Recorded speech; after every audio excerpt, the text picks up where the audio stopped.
এটা আমাদের জন্য বিশাল বড় পাওনা, বাংলা সিনেমার জন্য বিশাল বড় পাওনা যে ওনার মতো লেজেন্ডারি ভেটারান অ্যাক্টরকে আমরা আবারও পেয়েছি। আর তাদের সাথে ওটা নিয়ে উনি বলেওছেন আসলে উনি আমাদের যা লাস্ট বলেছিলেন যে না আমি খুব সিলেক্টিভ কাজ করছি।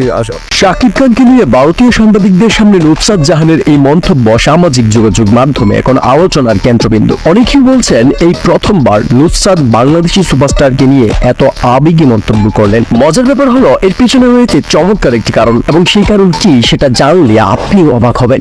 বরবাদ সিনেমা 10 দিনের মাথায় সুপার ডুপার ব্লকবাস্টার হিটের স্বীকৃতি পায়। এই সাফল্যের মাঝে অবশেষে মুখ খুললেন নুসরাত জাহান। বরবাদ সিনেমার চাঁদমামা আইটেম সং এর মাধ্যমে বাংলাদেশি সুপারস্টার শাকিব খানের বিপরীতে পারফর্ম করেছেন কলকাতার অভিনেত্রী নুসরাত জাহান। গানটি প্রকাশের পরপরই ভাইরাল হয়ে ওঠে। আর ভারতীয় গণমাধ্যমে দেওয়া এক সাক্ষাৎকারে তিনি বলেন, বাংলাদেশি সুপারস্টার শাকিব খানের গানে পারফর্ম করতে পেরে আমি নিজেকে অনেক স্পেশাল ফিল করছি। এটা শুধু আমার ক্যারিয়ারের জন্য না, বাংলা ইন্ডাস্ট্রির জন্য গর্বের বিষয় যে এত বড় মেগাস্টারের সিনেমায় আমি কাজ করতে পেরেছি। তিনি আর বলেন, শাকিব খানের যে পরিমাণ লয়ালিটি, সৌন্দর্য, ফিটনেস, অ্যাকশন এবং অভিনয়ের দক্ষতা, সেই সবকিছু চোখে পড়ার মতো।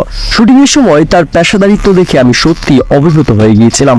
নুসরাতের এমন প্রশংসা ইতিমধ্যেই বাংলাদেশ ও ভারতের মিডিয়ায় আলোচনার কেন্দ্রবিন্দু। অনেকে বলছেন এই প্রথমবার নুসরাত একজন বাংলাদেশি সুপারস্টারের জন্য এত আবেগী মন্তব্য করলেন। এবং সবচেয়ে মজার ব্যাপার হলো নুসরাতের এই মন্তব্যের পর অনেকেই বলছেন হয়তো শাকিব খানের প্রেমে পড়েছেন নুসরাত।